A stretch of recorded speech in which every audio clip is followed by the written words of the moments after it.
자, 먼저 관성에 대한 얘기를 좀 정리할게요. 관성. 자, 관성은 쌤이 간단한 예를 가지고 생각을 해볼게요. 관성. 얘가 똑같아요, 그것도. 쌤이 정지에 있는 자동차에 딱 탔습니다. 자리가 없어서 손잡이를 잡았겠죠? 손잡이를 잡으면 대부분의 사람들은 키가 작은 사람들은 뭐 이렇게 잡을 거 아니야? 쌤 어떻게 잡겠어? 이렇게 잡겠죠? 그렇지 않아? 얘도 저기 눈앞에 있잖아. 대부분 이렇게 잡지 않나요? 그래서 이미 조그만 사람들이 나와 이렇게 잡고 막 매달리고 그래서 에이 이렇게 잡고 타고 있었어. 자, 딱 탔는데 버스가 붕 출발한 거야. 어떻게 해요? 버스는 붕 가는데 나는 뒤로 살짝 밀리죠. 어휴, 그죠? 경험 있죠? 자, 이렇게 뒤로 살짝 밀리는 것을 관성 때문에 그래라고 표현합니다. 자, 그럼 왜 밀리냐면은 봐봐. 버스가 붕 출발하면 이 버스는 힘을 받아요. 버스가 붕 출발한 거야. 하지만 나를 한번 생각해봐. 버스하고 나를 나누어 생각한다면 버스는 힘을 붕 받지만 나는 버스가 출발하는 그 힘을 나는 받았어 못 받았어? 못 받겠죠. 그죠? 나도 봤어요. 어서 가세요. 자, 버스가 붕 출발하면 이쪽이야. 우리 122쪽이에요.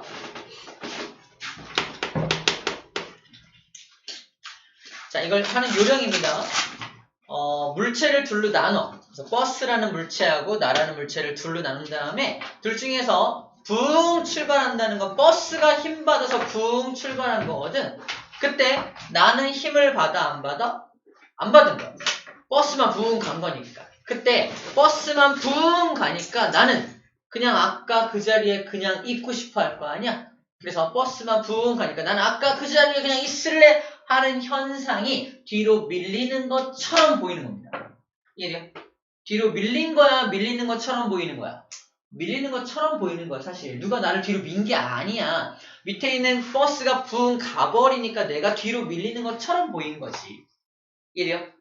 자, 이것을 관성에 의한 현상이라고 불러줍니다. 자, 이 관성을 정지한 물체는 계속 정지하고 싶어하는 관성, 그래서 정지관성이라고 해요. 자, 관성의 정의 잠깐 보고 올게요.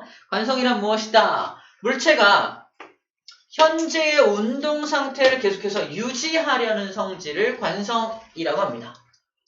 자, 이때 운동 상태를 얘기할 때 꼭 이렇게 움직이고 있어야지만 운동하는 게 아니라 정지하는 것도, 정지운동이라는 것도 존재합니다. 정지운동. 정지하고 있는 것도 운동하고 있다고 표현하는 거야. 정지운동.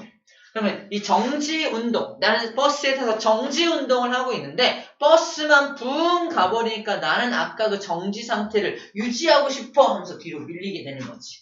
자, 이런 관성을 정지관성이라고 불러줍니다. 자, 여기서 우리 중요한 관성의 특징 하나를 찾아볼 수가 있는데, 버스하고 나를 나누어 생각했을 때 힘을 받은 건 버스죠.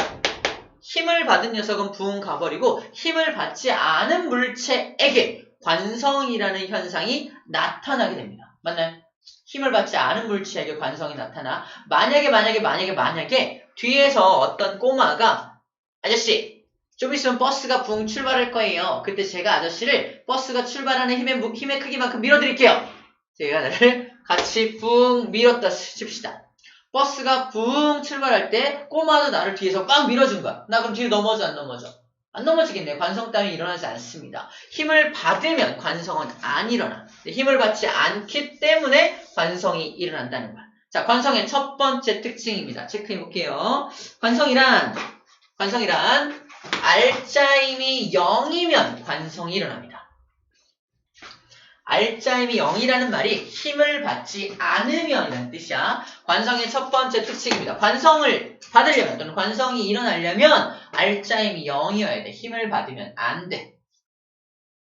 다음 현상은 관성에 의한 현상이냐 아니냐 라는 문제가 출제가 됩니다. 근데 뭘 찾아내? 힘 안 받은 물체가 있는지 없는지 찾아내면 됩니다. 어떤 예가 있을까? 또 하나 볼게요. 자, 이겁니다. 이런 실험 해본 적 있나 모르겠네. 컵에다가 종이 올려놓고 동전 올려놓고 종이를 탕 때려요. 그러면 종이는 흉 날아가겠죠. 동전은요? 안 날아가. 그 자리에 남아있단 말이야. 밑으로 통드랑 땅땅땅 떨어지겠죠. 그죠? 동전이니까 통뚜렁통통 떨어지는 거야. 동전이 떨어집니다. 이때도 뭘 알아봐야 돼? 종이하고 동전을 나누어 생각할 때 내가 손으로 땅 때려서 힘을 가한 건 종이야, 동전이야? 종이죠. 종이만 날아가고 동전은 힘을 안 받았으니까 정지 상태를 유지하고 싶어하는 정지관성에 의해서 제자리에 남아있게 되는 거야. 밑으로 똥 떨어지겠죠. 그래서 마찬가지로 R자 힘이 0. 전혀 힘이 가해지지 않았기 때문입니다. 물론 약간의 마찰력이 실제로 있겠지만 크게 작용하지 않겠죠. 그래서 떨어지는 거가 되겠죠. 그렇습니다. 이런 것 때문에 자, 관성에 의한 현상 맞네요. 무슨 관성? 이때 동전의 정지관성이라고 말합니다. 이 동전에 동그라미 쳐져 있는 이유가 뭐다? 동전이 관성을 일으키는 물체이기 때문에 그렇습니다. 여기도 승객이 동그라미 쳐져 있죠. 승객이 동그라미 쳐져 있는 게 관성이 일어나는 물체한테 동그라미를 쳐주고 있는 거예요. 자, 이 두 가지를 보면서 우리가 관성의 특징을 첫 번째 알아냈고요. 두 번째 특징도 한번 볼게요. 쌤 뒤에 이따만한 아줌마가 타고 있어요. 봐도 헤비급이죠. 아줌마 엄청 크네요. 그죠? 엄청 크네요. 아줌마. 웃고 있어요. 그죠? 처음에 웃었어. 그지? 자, 그런데 아줌마가 자, 여기 서 있는데 버스가 붕 출발한단 말이야? 그럼 아줌마는 손잡이 잡고 있다 어떻게 될까? 엄청 세게 뒤로 팍 밀립니다. 선생님은 당연히 봐봐 빵! 버스가 붕 출발해. 선생님은 이렇게 버티잖아. 그지? 아줌마는 못 버티고 와서 막 넘어지고 난리가 나요. 그죠? 그 이유가 뭐냐면 아줌마가 힘이 약해서가 아니라 선생님의 질량은 M밖에 안 되는데 이 아줌마의 질량은 M이에요. 누군가의 M이겠죠. 미안해요. 근데 아무튼 그래서 질량이 크면 클수록 뭐가 더 크게 작용하냐면 관성이 크게 작용해. 그래서 쌤은 관성을 받는다면 이 아줌마는 그 관성을 받는 거야. 관성을 크게 받으니까 넘어질 수도 있다는 겁니다. 자, 이걸 이용해서 우리는 질량이 크면 클수록 관성도 많이 작용되는구나. 그게 여기 나와 있습니다. 두 번째 특징입니다. 물체의 질량이 클수록 관성이 크다라고 적혀있죠. 이게 두 번째 관성의 특징입니다. 첫 번째, 관성의 첫 번째 특징은 힘이 작용하지 않은 물체에게 작용한다는 게 관성의 첫 번째 특징이었다면 두 번째 특징은 질량이 클수록 관성도 크다라는 말을 하고 있는 겁니다. 질량이 크면 관성도 크겠구나 라는 거예요. 자, 하나의 예를 더 들어볼게요. 자전거하고 자동차가 쌤을 향해 막 달려오고 있다가 쌤이 갑자기 탁 나타나니까 둘 다 브레이크를 끼 밟았어. 자전거는 금방 멈춘다? 자동차는 끼 팍! 사고가 나네요. 그죠? 왜냐면 질량이 자동차 훨씬 크잖아. 그럼 자동차가 질량이 크니까 그러니까 운동하는 물체, 그러니까 관성이 크니까 그 운동 상태를 계속 또 유지하려는 성질도 엄청 크겠죠. 그래서 계속 운동하고 싶어 하니까 잘 멈추기가 어려운 거야. 그래서 제동거리가 엄청 길어져가지고 사고가 나기가 쉽게 되는 겁니다. 질량이 크면 클수록 자기 운동 상태를 유지하려는 성질이 더 크구나. 관성이 크구나. 라는 걸 알 수 있습니다. 자, 이제 운동 관성도 예를 들어볼게요. 쌤이 이제 버스를 딱 탔어. 손잡이. 같은 속도로 쭉 갈 때는 더 이상 힘을 받지 않죠. 등속이니까. 손잡이 놔도 됩니다. 그죠? 이러고 있었어. 근데 갑자기 끼! 서요. 어떻게 돼요? 아이쿠! 하면서 앞으로 쏠리죠. 그죠? 왜 앞으로 쏠리냐면은, 자, 마찬가지야. 버스하고 나를 나누어 생각할 때, 끼! 브레이크를 밟아서 누가 힘 받은 거야? 버스가 끼! 쓴 거지. 나는 힘 받았어? 안 받았어? 안 받았으니까 계속 운동하는, 버스가 붕 가는 중이었으니까 나도 운동하는 중이었단 말이야. 그 운동 상태를 계속 유지하고 싶어 하는 겁니다. 그래서 앞으로 계속 가려고 하니까 버스는 끽 섰지만 나는 계속 앞으로 가려고 하니까 앞으로 넘어지게 되는 거지. 그죠? 쌤은 그래서 아유 운전 똑바로 하세요 이러는데 아까 그 아줌마 어떻게 했어요? 아줌마 에이 위야! 그래서 막 굴러 떨어져가지고 기사 아저씨를 만나러 가는 거야. 나 불렀어? 이러겠지. 그렇게 질량이 크면 관성도 커서 이 아줌마 같은 경우는 기사 아저씨를 만나러 갈 수도 있습니다.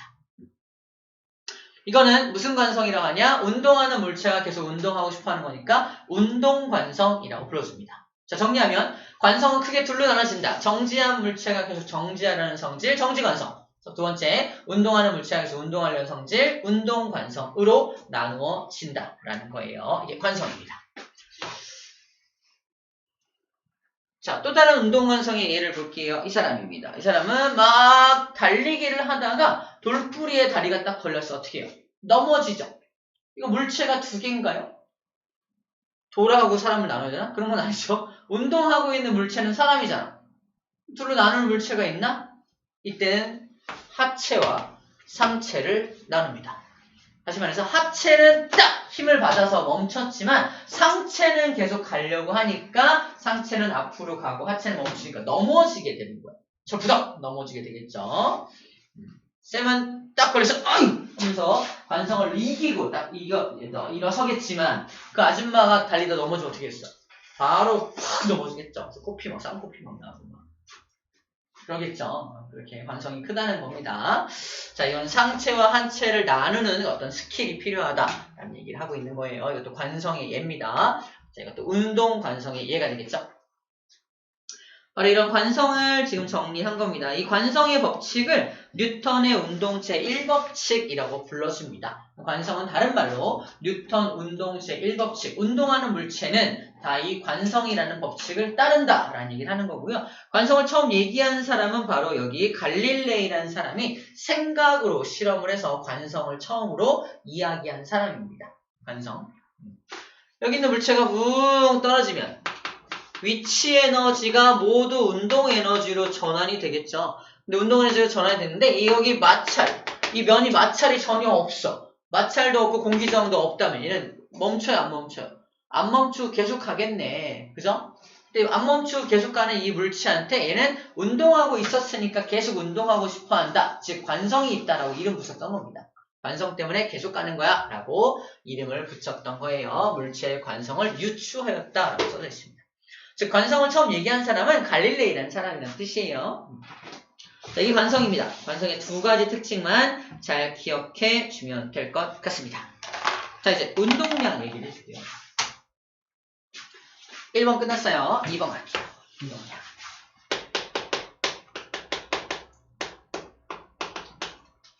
자, 운동량이라는 건 운동하는 물체가 하나 있어. 운동하는 물체. 이미 운동을 하고 있는 물체가 있습니다. 질량은 2kg짜리 물체고요. 속력은 한 4m/s라고 이렇게 해볼게요. 이때 운동하고 있는 이 A라는 물체한테 하나의 물리량 하나를 더 부여한 거야. 하나 물리량을 더 부여했어요. 운동하는 물체니까 당연히 운동 에너지라는 개념이 있거든요. 근데 운동 에너지 말고 또 다른 물리량 하나를 더 부여를 한 거야. 그걸 운동량이라고 합니다. 운동량은 P라고 사용을 해요. P, 운동량 P. 자, 운동량을 구하는 공식은요. 질량하고 속도를 곱해서 구합니다. 자, 왜 그러냐면 운동하는 물체가 만약에 질량이 커지면, 자, 첫 번째 운동량은 질량이 크면 클수록 운동량도 커집니다. 질량이 크면 클수록 이 물체가 가진 에너지가 어떨 것 같아? 2kg이 아니라 4kg짜리 물체가 가고 있다면 훨씬 에너지가 많을 거 아니야? 그래서 운동량은 질량에 비례한다는 거고요. 운동량이라는 녀석은 당연히 속도에도 비례합니다. 속도가 빠르면 좀 더 에너지가 많을 것 같지? 그래서 속도에도 비례합니다. 그래서 이 두 가지의 원리를 이용해서 운동량 공식을 만들어낸 겁니다. 자, 운동량에서 P는 MV라는 공식으로 사용을 하고요. 질량의 단위는 kg이고요. 속도의 단위는 m/s라서 kg, m/s가 운동량의 단위가 됩니다. 운동량의 단위로 kg, m/s를 쓰게 돼요. 그래서 정말 중요한 거. 이게 질량 곱하기 속도잖아. 자, 교육을 배웠죠? 속도라는 녀석은 방향성을 가진 물리량입니다. 속도. 그죠? 속도는 방향성을 가지고 있기 때문에 운동량도 역시 방향성을 가지는 물리량이라는 거 꼭 기억해야 돼. 오른쪽 방향으로 움직이는 놈과 왼쪽 방향으로 움직이는 놈을 구별해 주어야 한다라는 겁니다. 오른쪽을 플러스라고 한다면 왼쪽은 마이너스라고 써주면 되겠죠. 이렇게 운동량은 방향성을 가진다라는 거 꼭 기억을 해주도록 합시다. 방향성이 있다. 방향성을 가진다라는 거예요. 자, 이게 운동량에 대한 공식 소개입니다. 운동량 공식. 자, 그럼 운동량에 대한 공식을 활용해서 운동량 보존 법칙을 설명할게요. 운동량 보존의 법칙입니다.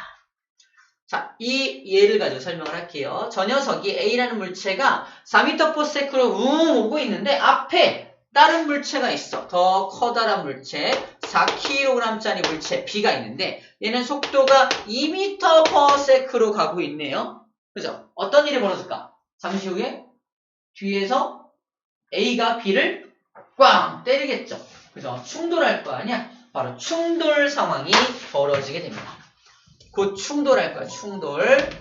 자, 충돌이라는 걸 하게 될 텐데, 운동량 보존 법칙이 뭐냐면, 충돌하기 전에 두 녀석의 운동량의 합은 충돌하고 나서도 두 운동량의 합이 무조건 같아야 한다는 법칙이 운동량 보존 법칙입니다.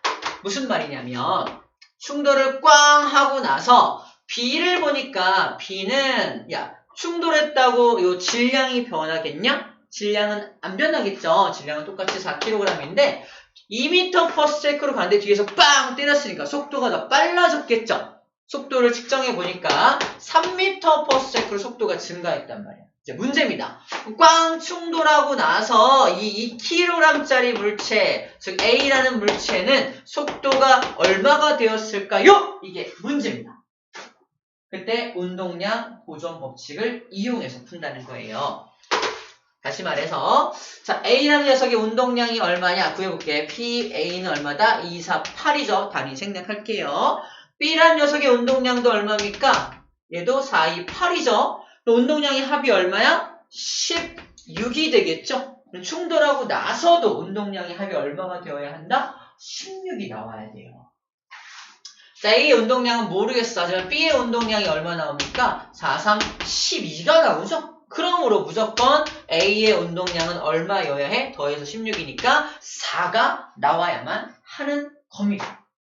그럼 여기 2kg짜리 물체가 몇 m/s가 되어야 4가 나와? 2m/s네. 그래서 얘가 2m/s로 속도가 줄었다는 것을 알게 됩니다. 자, 이 문제 풀 때 운동량 보존 법칙이 이용된다라는 거예요.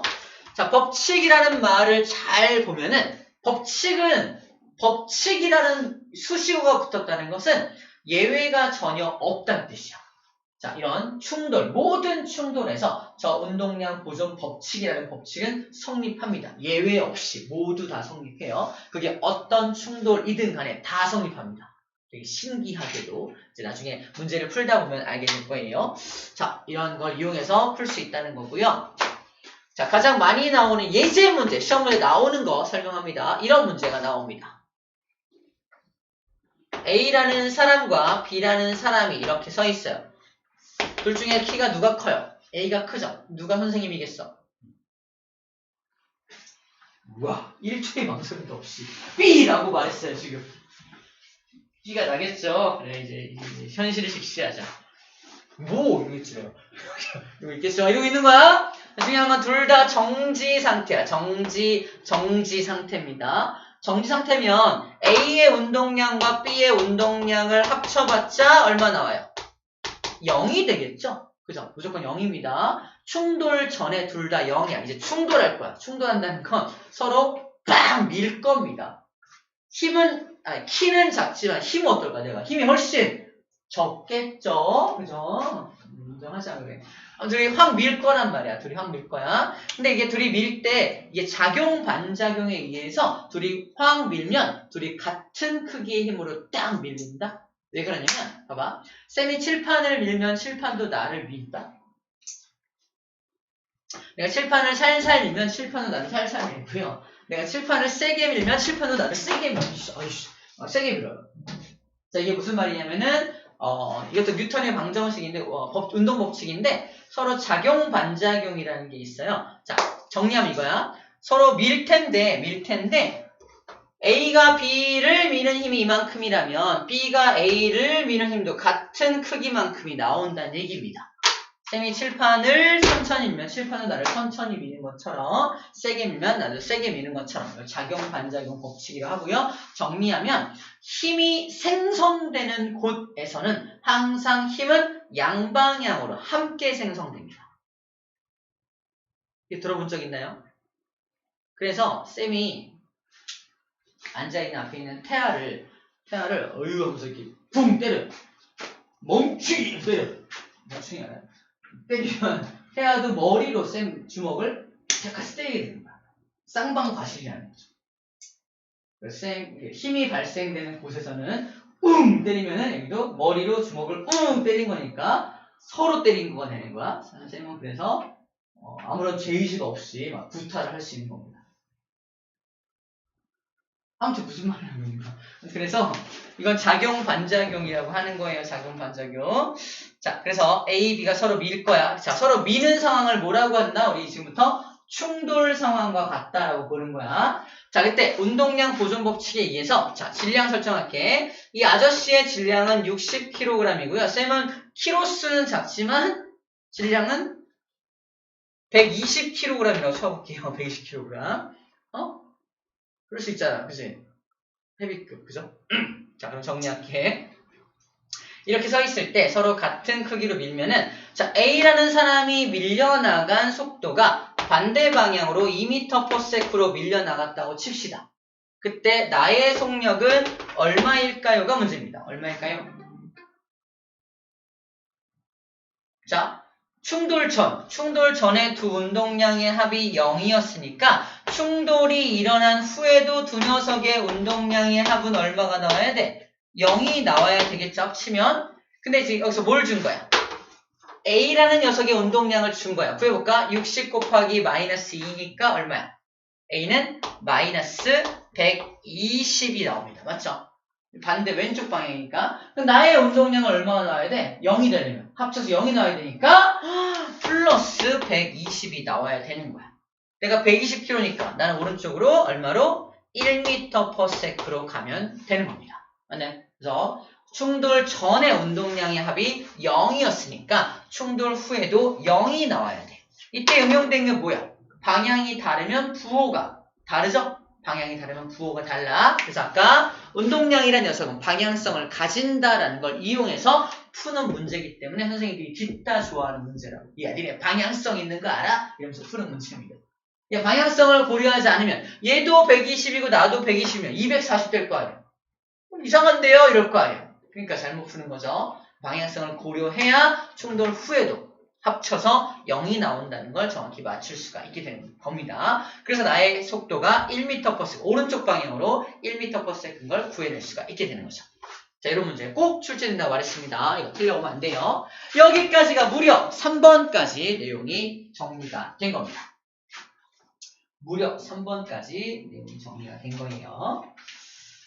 자, 기지개 한번 피고 자, 충격량 설명할 겁니다. 충격량.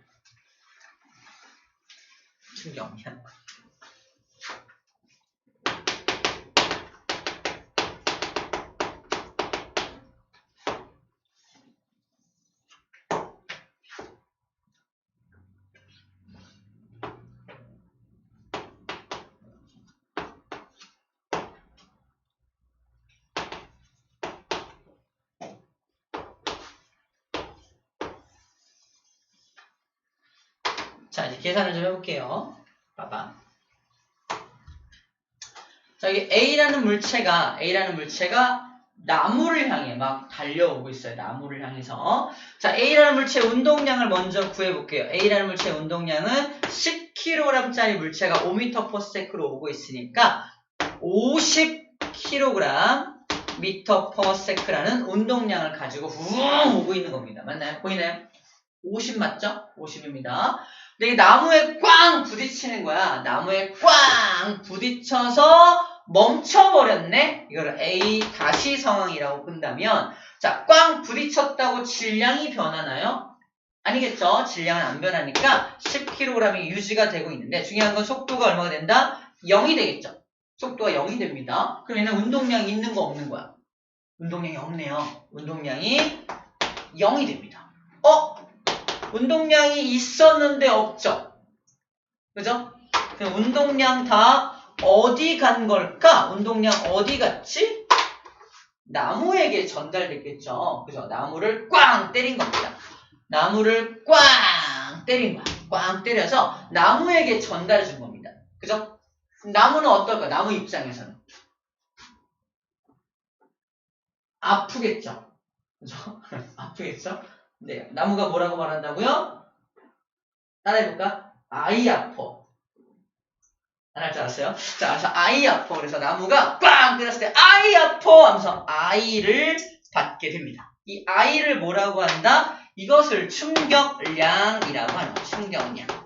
충격량의 기호가 I라는 것을 기억하는 방법이에요. 운동량은 아까 P라고 했죠. 운동량 P. 운동량은 P라고 했는데 충격량은 I라고 설명을 합니다. 자, 이때 꽝! 얘가 나무를 때릴 때 발생된 힘을 F라고 하고요. 꽝 때리는 시간도 고려해야 돼. 꽝 때리는 시간을 T라고 한다면 바로 충격량이 바로 이렇게 충격량이 F 곱하기 시간의 변화량 델타 T로 구해지게 됩니다. 꽝 때리는 힘 곱하기 꽝 때리는 시간을 곱하면 충격량을 구할 수 있다는 얘기예요. 단위는 힘의 단위 뉴턴, 시간의 단위 세크. 그래서 뉴턴 세크가 단위가 됩니다. 이게 충격량이야. 암기법이 있습니다. 여러분, FT는 아일랜드. FT 아일랜드 알아요? 아는 사람이 많이 없긴 하더라. 홍기라는 사람이 있어요. 쌤이 좋아하는 가수 이홍기. FT 아일랜드 멤버인데 FT 아일랜드는 P는 MV랑 합쳐서 MV는 P. 어디를 가나? MVP다. 이렇게 함께 외웁니다. FT 아일랜드는 MVP다. 그죠? 이렇게 외울 거예요. 운동량 공식은 MV고요. 그다음에 충격량 공식은 FT입니다. FT 아일랜드, MVP 이렇게 함께 공식을 암기할 거예요. 이따가 시간이 되면 홍기 노래 중에서 쌤이 제일 좋아하는 사랑했었다라는 노래가 있습니다. 알고 있나요? 5단고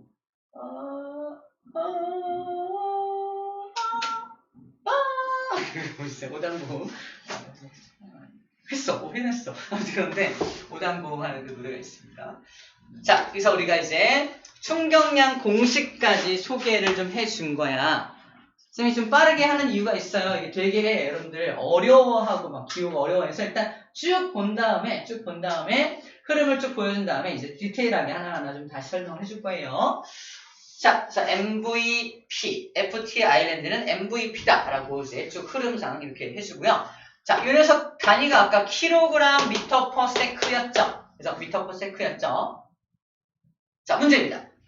운동량이 얼만큼 변했나요? 이걸 델타 P라고 씁니다. 운동량의 변화량이 얼마야? 50이죠. 그죠? 그러면 충격량이 얼마 생겼을까? 50이 생겼겠죠. 맞아? 역시 끄덕끄덕 안 하는 게 맞아요. 자, 이게 왜 그러냐면 무슨 말이냐면 이런 말이야. 쌤이 외국에 나가서 100달러를 벌어와. 100달러. 그래서 우리나라에 갖고 들어와가지고 환전해주세요. 그래서 환전소에다가 환전했더니 얼마 주냐면 100원을 줘. 100 똑같네. 감사합니다. 이러면 돼, 안 돼? 안 되잖아, 그치? 100달러면 얼마냐? 1달러가 1,400원 잡으면 14만원 정도 돼요. 14만원 정도? 근데 100원 주면 돼, 안 돼? 안 되잖아. 같은 말이야. 야, 50이 운동량이 사라졌지? 그러니까 충격량이 50이 생겼지? 너무 당연해 보이지만 말이 안 되는 거야. 환율 계산 안 했잖아. 그치? 이런 중간에 계산을 안 했잖아요. 자, 그래서 무조건 끄덕끄덕 하면 안 되는 거야. 근데 여기서는 끄덕끄덕 해도 괜찮습니다. 왜 그러냐면 지금 단위가 달라 보이지만 실제로 계산해보면 이 단위와 이 단위는 같은 단위야. 자, 단위가 똑같으면 서로 호환을 해서 쓸 수가 있습니다. 단위가 똑같으면 서로 호환이 가능해요. 서로 호환이 가능합니다. 예를 들어서 에너지 100줄의 에너지를 가지고 얼마만큼의 일을 할 수 있니? 당연히 100줄만큼의 일을 할 수 있습니다. 단위가 똑같으면 똑같이 호환되는 거야. 100줄의 에너지를 가지고 얼만큼 일할 수 있니? 그러면 100줄만큼 일할 수 있습니다 하는 것처럼 이 단위가 똑같을 경우에는 호환이 가능해요. 그 다음에 100N짜리 무게를 가진 물체가 있을 때 얘를 들어 올리려면 얼마만큼 힘을 줘야 되니? 100N의 힘을 주면 됩니다. 무게가 얼마라고요? 무게가 100N이라면 내가 줘야 되는 힘도 100N이야. 무게의 단위와 힘의 단위가 둘 다 뉴턴이기 때문에 이것도 가능합니다. 계속 지금 보여주는 샘플이 뭘 의미한다? 단위가 똑같으면 호환을 그냥 해도 되는구나 라는 되는 겁니다. 호환을 할 수 있구나. 그대로 숫자를 옮겨가도 되겠구나 라는 말을 하고 있는 거예요. 있는 겁니다. 자, 지금 단위가 달라 보이죠? 그럼 단위가 같다는 걸 증명하겠습니다. 자, 쌤의 몸무게를 물어보면 얼마라고 쌤은 답합니까? 쌤 몸무게가 얼마예요? 누가 물어봐줘. 몸무게가 얼마예요?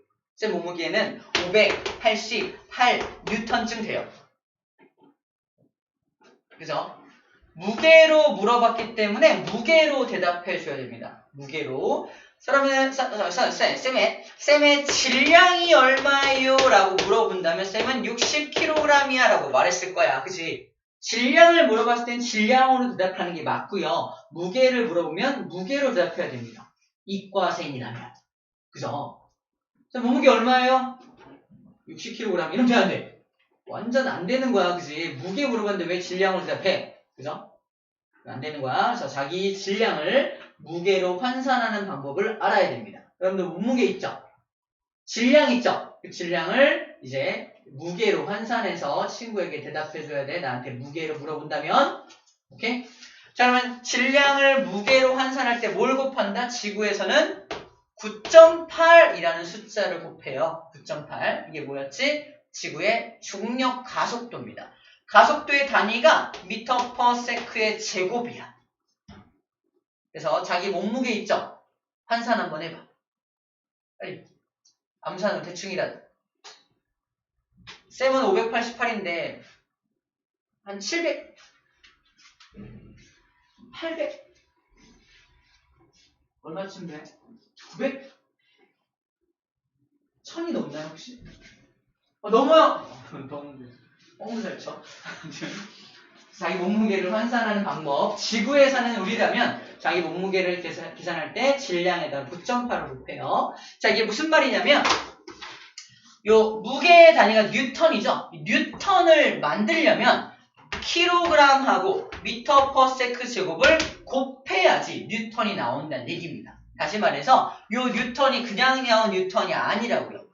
킬로그램에다가 미터 퍼 세크 제곱을 곱한 게 뉴턴입니다. 거기다 세크를 하나 더 곱하고 있죠. 그러니까 얘와 얘가 약분이 돼요. 그러니까 어때요? 요 단위와 요 단위가 같네 결국. 그죠?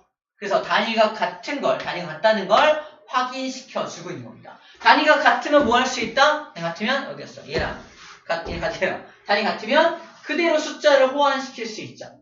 자, 그러면 증명했으니까 바로 갈게요. 여기서 얘가 운동량의 변화량이 50이야. 얘는 충격량이 얼마가 생겼을 것이다? 50이 생겨났을 것이다 라는 겁니다. 됐어요? 이게 운동량과 충격량의 관계입니다. 결국 운동량과 충격량은 무슨 관계다? 같은 관계다. 둘은 같은 물리량이다 라는 말을 하는 겁니다. 더 정확하게는 운동량의 변화량이 곧 충격량과 같은 겁니다. 정리할게요.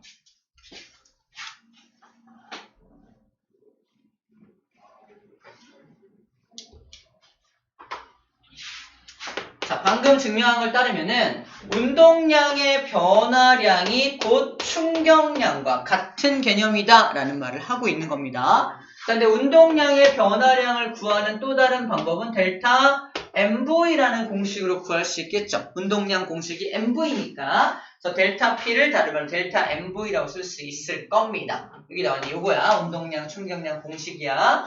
운동량의 변화량이 델타 P라면 운동량의 변화량 다른 말로 델타 MV라고 쓸 수 있다는 뜻이고요. 충격량을 구하는 공식은 FT 아일랜드였죠. F 델타 T라고 쓸 수 있다는 겁니다. 이게 운동량과 충격량의 관계를 식으로 표현한 거예요.